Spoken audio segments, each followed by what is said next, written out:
Good morning, YouTube, or good afternoon. How I keep my sink smelling fresh is to take this out,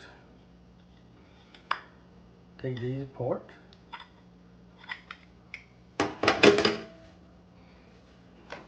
get an orange, cut the bottom off.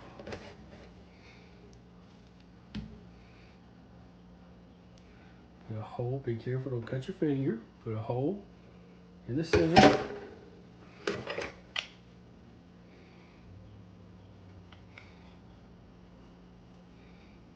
Then put this back on.